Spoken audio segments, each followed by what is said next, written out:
Good morning my dear students. हम लोग पढ़ रहे थे बाजार दर्शन। आज हम लोग को पढ़ना है पेज नंबर 90, जयनेन्द्र कुमार जी द्वारा रचित लेसन बाजार दर्शन। यह एक प्रकार का वैचारिक निबंध है।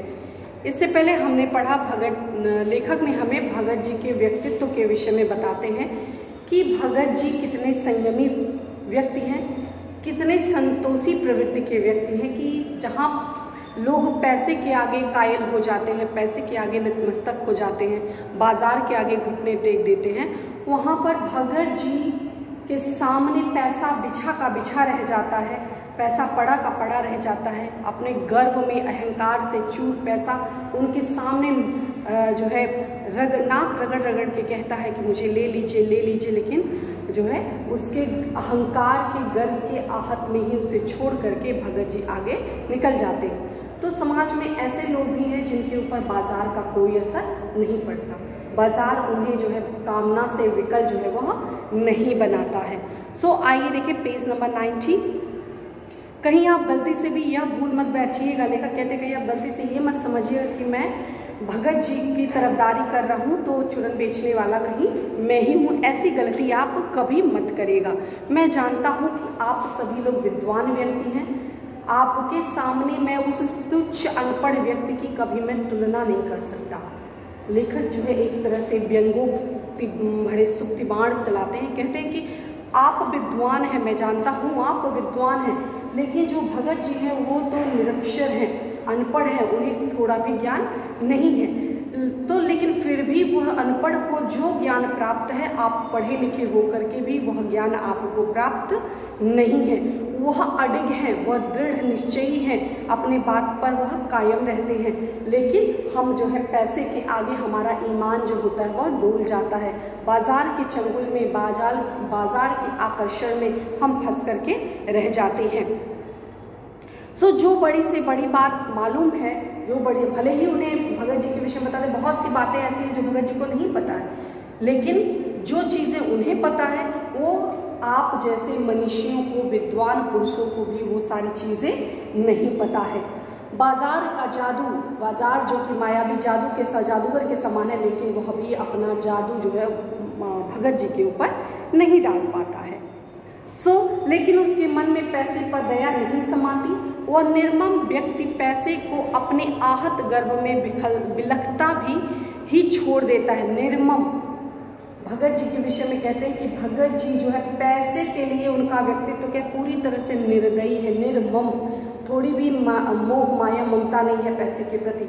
और वह पैसा जो है अहंकारी व्यक्ति के समान, अहंकारी पुरुष के समान जो है अहंकार में मदमस्त होकर के चूर चूर रहता है। और ऐसे समय में जो भगत जी हैं वो पैसे पर थोड़ी भी दया नहीं दिखाते। वैसे वो बहुत दयालु हैं, बताया कि 6 आने का चूरन बिकने के बाद वो सारा चूरन बच्चे को दे देते हैं, लेकिन यहाँ पर स्थिति कुछ और है। यहाँ पर वह पैसा जो सबको कामना से विकल बना देता है, वह पैसा उनके सामने गिड़गिड़ाता है, लेकिन कभी वो पैसे के आगे नतमस्तक नहीं होते।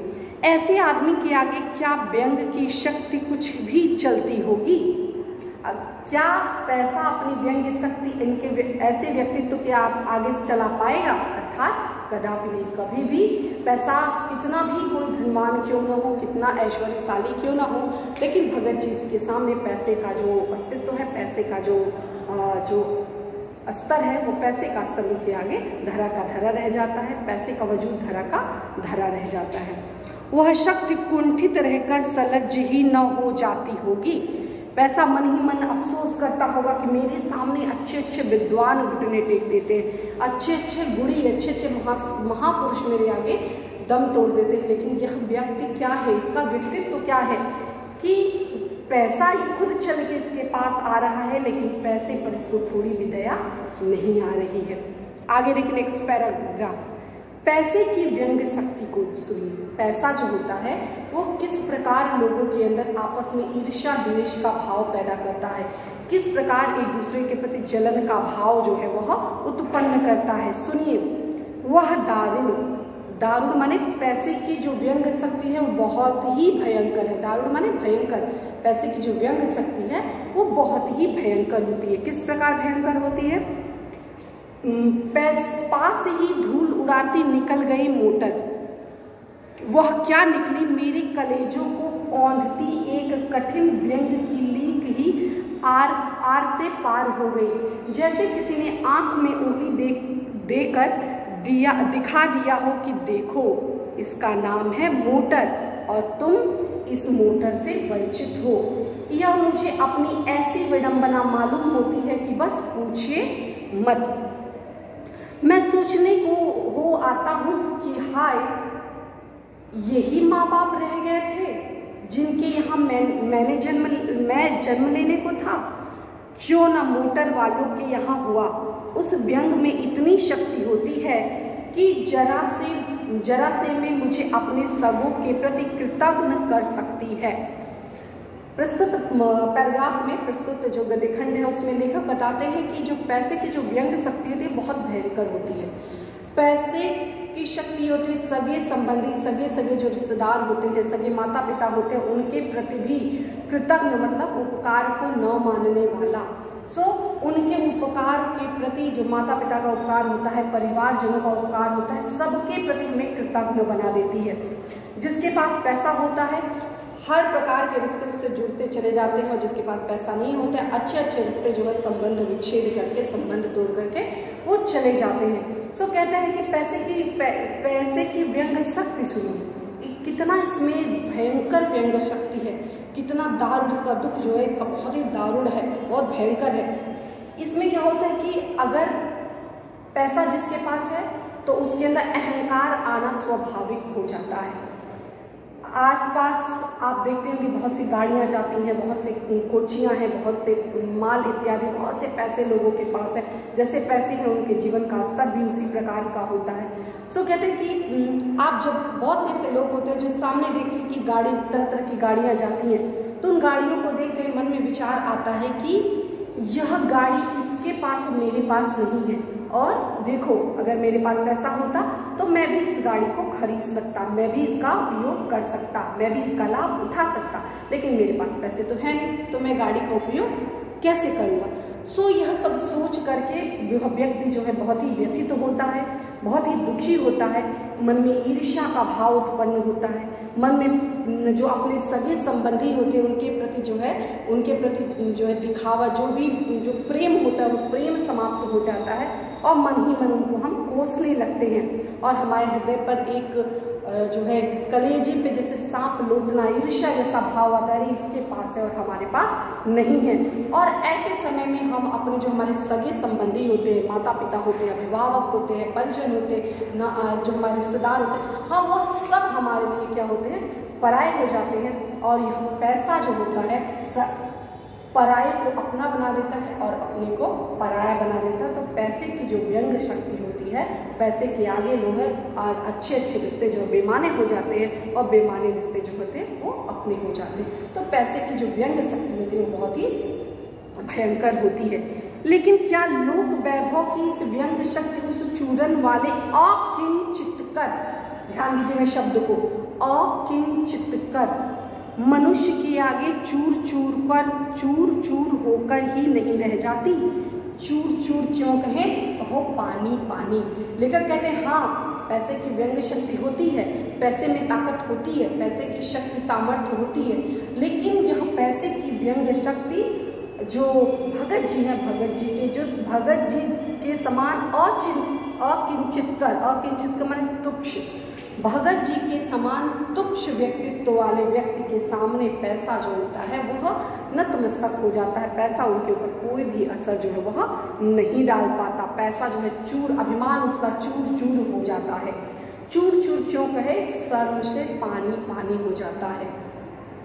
भगत जी के पास जो दिव्य ज्ञान है, भगत जी के पास जो संतोष की प्रवृत्ति है, जो उनका विचार है, जो उनकी सोच है, वो सोच पढ़े लिखे विद्वान पुरुष, धनी से धनाढ़ व्यक्तित्व के पास वो सारी चीज़ें नहीं है।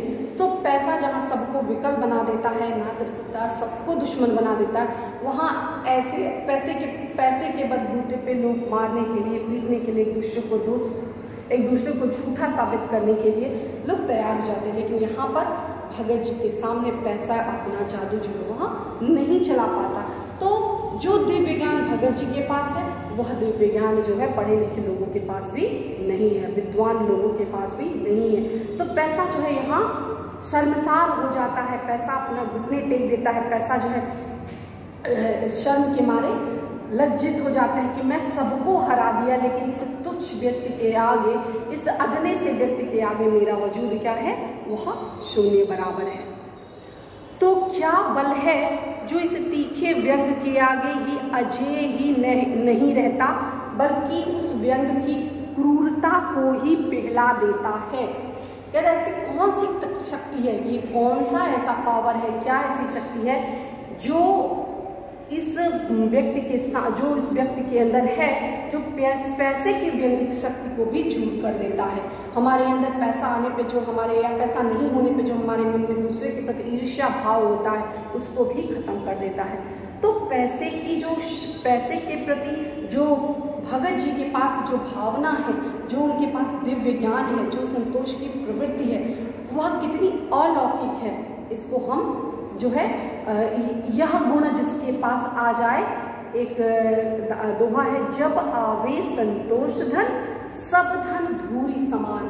जिस व्यक्ति के पास संतोष का धन हो जाता है, उसके सारे जो सुख वैभव होते वो धूल के समान हो जाते हैं, यानी उसका कोई वजूद नहीं होता है। उस बल का नाम जो दो, मतलब आप जो चाहते हैं उस दिव्य शक्ति का नाम देना। कोई लोग संतोष कहते हैं, कोई लोग कहते हैं अपनी इच्छाओं पर विजय प्राप्त करना। तो आप जिस रूप में उसको समझिए, वह निश्चय इस तल की वस्तु नहीं है। लेखक कहते हैं सही बात है कि यह विशेष, वह जो गुण है वो कुछ विशेष गुण है, और वह विशेष गुण असामान्य मनुष्यों के पास वह गुण नहीं है। जहाँ पर संसारी वैभव फलता फूलता है, वह कुछ अपर जाति का तत्व है।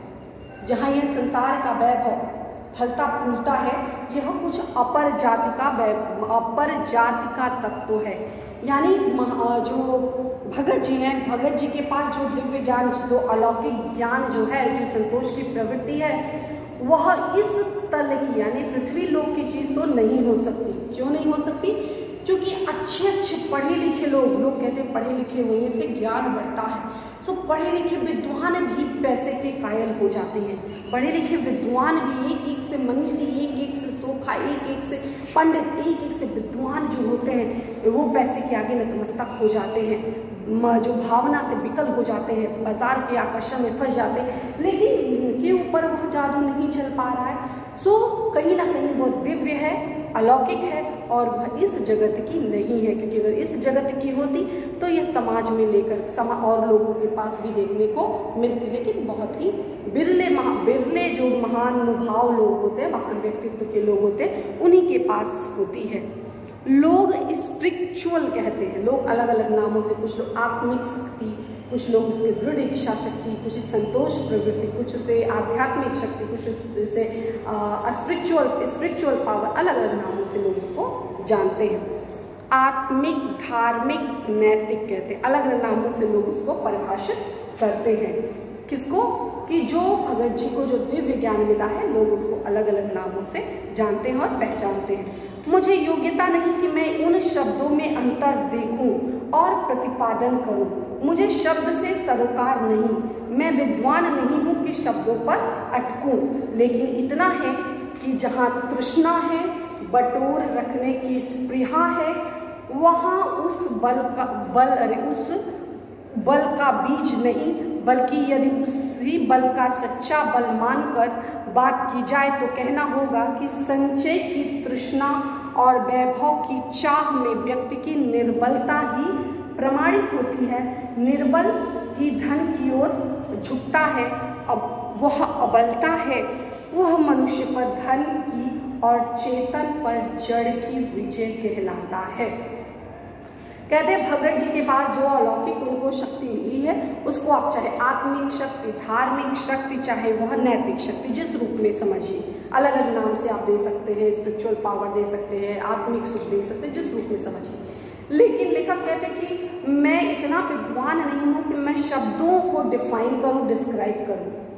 यह शब्द अपने आप में बहुत ही महत्वपूर्ण है, बहुत ही इसके मायने हैं, इसका मतलब बहुत गंभीर है, इनका मतलब बहुत गूढ़ है। सो मैं इन शब्दों में उलझना नहीं चाहता, इन शब्दों से मेरा कोई सरोकार नहीं, मेरा मतलब नहीं कह रहे कि मैं शब्दों में उलझ करके नहीं रहना चाहता, लेकिन मैं इतना ज़रूर जानता हूँ कि जो दिव्य ज्ञान, जो अलौकिक ज्ञान भगत जी के पास है, वह ज्ञान, वह शक्ति जो है सामान्य मनुष्य के पास नहीं है। तो चाहे उनके पास धार्मिक शक्ति हो, चाहे वह आत्मिक, चाहे अपने आत्म को शुद्ध करके उन्होंने अपना नियंत्रण किया हो, चाहे धर्म के बल पर, चाहे जिस बल पर किया हो, शब्दों में मुझे नहीं उलझना, शब्दों के विषय में मुझे नहीं बताना, डिस्क्राइब नहीं करना, एक्सप्रेस नहीं करना, लेकिन इतना जरूर है कि जो तत्व भगत जी के पास है वह और लोगों के पास नहीं है। लेकिन इतना जरूर कहूँगा कि जहाँ तृष्णा, तृष्णा माने वही मृग तृष्णा जो हमने आपको एक्सप्लेन किया था, मृग मरीचिका वाली बात। सो मृग तृष्णा, जहाँ भी चाह है, बटोर की चाह, बटोर रखने की स्पृहा, चाह, जहाँ और चाहिए और चाहिए और चाहिए की जहाँ आकांक्षा है, एक कपड़ा है तो नहीं, दो चाहिए, दो के 10, ऐसे तरह के जहाँ व्यक्ति के पास चाह है, वहाँ इस तत्व यानी वह जो पावर है भगत जी के पास, वह पावर यहाँ कभी भी उपज नहीं सकता।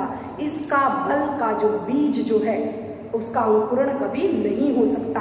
यानी सबसे पहले स्पृहा को अपने समाप्त करना होगा। चाहिए लेकिन और चाहिए की आकांक्षा व्यक्ति के अंदर नहीं होनी चाहिए। जो है आपका उसमें आप संतोष करिए। अगर आप कहते हैं कि अगर आप किसी को सच्चा बल मान लिया जाए तो यह कहना है कि संचय की तृष्णा, संचय यानी बटोर की, एक इकट्ठा करने की जो तृष्णा होती है, इससे क्या प्रमाणित होता है? इससे यह प्रमाणित होता है कि हम कहीं ना कहीं निर्बल हैं, कहीं ना कहीं कमजोर हैं, कहीं ना कहीं क्षीण हैं, कहीं ना कहीं हमारी दृढ़ इच्छा शक्ति नहीं है और हम पैसे के आगे हार जाते हैं, पैसे के आगे नतमस्तक हो जाते हैं। सो यह जो बल है, यह जो शक्ति है, यह हमें पैसे के आगे, हमें अगर भगत जी की जो आत्मिक और धार्मिक शक्ति की बात करें तो यह जो अलौकिक शक्ति है, यह हमें पैसे के आगे नतमस्तक होने से रोकती है। पैसे पर हम विजय प्राप्त कर सकते हैं, लेकिन जहाँ पर तृष्णा है, जहाँ बटोर है, जहाँ संचय की प्रवृत्ति है, सो वहाँ पर वह वैभव की हमारी जो निर्बलता है, वैभव के प्रति हमारी आसक्ति है, उसकी ओर हमारा ध्यान खींचती है। और जो निर्बल व्यक्तित्व होता है, जो निर्बल, जिसके अंदर बल ना हो, चाहे पैसे से चाहे शक्ति से, तो पैसे का बल नहीं, पैसे के प्रति आसक्ति का बल की बात की। पैसे के प्रति हम आसक्त नहीं होंगे, आवश्यक है तो उतना चाहिए, लेकिन अनावश्यक उसको बटोर की चाह हमें नहीं चाहिए। धन की ओर वही झुकता है जो कहीं ना कहीं कमजोर होता है, क्षीण होता है, यही हमारी अबलता है। वह मनुष्य पर धन की ऐसी शक्ति, मनुष्य के ऊपर धन की विजय होती है और चेतन पर, हमारा जो चेतना है, चेतना के ऊपर जड़ की विजय होती है। जड़ मतलब स्थूल, जिसमें कोई जीव ना हो। सो हम सचेतन प्राणी हैं, जो भी पदार्थ हमको दिखाई देते हैं, नॉन लिविंग थिंग, वह सब क्या है? वह जड़ है। सो इस प्रकार चेतन पर जड़ की विजय होती है और मनुष्य पर जो होती है वह धन की विजय होती है। सो बस हम लोग आज इस विचारिक निबंध में बस इतना ही पढ़ेंगे। इसके आगे की क्लास में, इसके आगे हम आप लोग को नेक्स्ट वीडियो में आप लोग को बता देंगे। इसके साथ साथ इस पाठ पर आधारित जितने भी महत्वपूर्ण प्रश्न बनते हैं वो आपको ढेर सारे एग्जाम्पल क्वेश्चन सेट पेपर में आपको मिल जाएंगे। उन प्रश्नों को ढूंढिए और उनको सॉल्व करने का, उनको अपने शब्दों में लिखने का प्रयास करिए। जहाँ तक हो सके आप अपनी सृजनात्मक शक्ति बढ़ाने का प्रयास करिए। उन्हीं क्वेश्चन को, आंसर को पढ़िए और उन्हीं आंसर को आप अपने शब्दों में लिखने का प्रयास करें। धन्यवाद।